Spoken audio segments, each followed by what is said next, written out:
mengalir dari tempat tinggal ke benda. Yang keenam itu menekankan ke segala arah. Dan yang ketujuh dapat melarikan berbagai zat. Contohnya itu ada air, minyak goreng, oli, dan solar.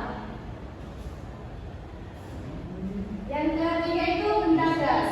Ciri-ciri benda gas itu yaitu yang pertama, bentuk dan volume berubah-ubah. Yang sesuai dengan bentuk dan volume tempatnya. Dan yang kedua, memberikan tekanan ke segala arah. Dan yang ketiga, dapat dipadatkan dan memiliki berat. Yang keempat, secara umum tidak dapat dilihat. Contohnya itu asap, udara, dan gas bumi. Perubahan wujud benda, yaitu ada padat, cair, dan cair. Misalnya, peristiwa melayangnya es batu jika diletakkan di luar ruangan atau melayangnya lilin yang dibakar. Yang kedua, membeku. Misalnya, peristiwa air yang berada di dalam wadah menjadi beku dikarenakan suhu dingin di freezer. Dan yang ketiga, menguap. Peristiwa ini merupakan yang direbus di dalam panci dan mengalami penguapan. Dan yang keempat, mengembun. Mengembun terjadinya perubahan wujud gas menjadi cair. Bisa kita lihat pada peristiwa daun di pagi hari. Biasa kita sebut embun.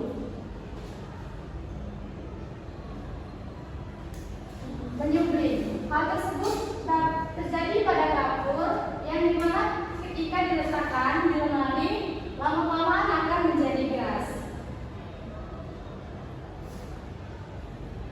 Dan dari posisi misalnya pada asap kompor yang menempel di atap dapur lama-kelamaan akan menjadi jelada.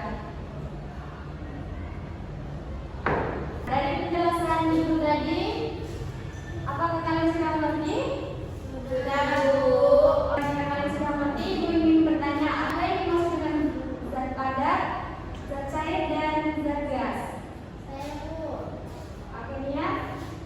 Jadi zat padat itu memiliki bentuk yang tetap, zat cair itu mengalir dan memiliki volume tetap. Nah, sedangkan gas itu tidak memiliki bentuk atau volume tetap, Bu.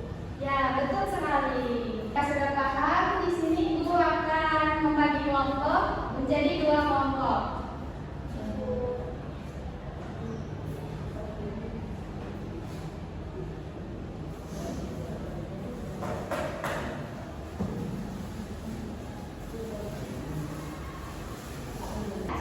Nah, di sini kelompok itu kalian akan menjelaskan apa yang terjadi pada lilin ini.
perubahan wujud benda tadi, di sini Ibu akan menyimpulkan pembelajaran hari ini.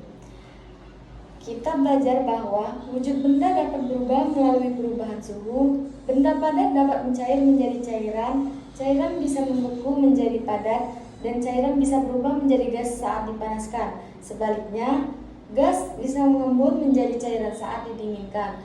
Perubahan wujud benda ini terjadi karena perbedaan energi panas yang mempengaruhi gerakan partikel dalam benda.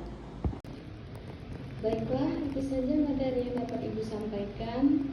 Sebelum kita pulang, lebih baiknya kita berdoa terlebih dahulu. Teman-teman, sebelum mengakhiri pelajaran kita pada pagi hari ini, yang pada kita berdoa terlebih dahulu. Berdoa mulai. Berdoa selesai.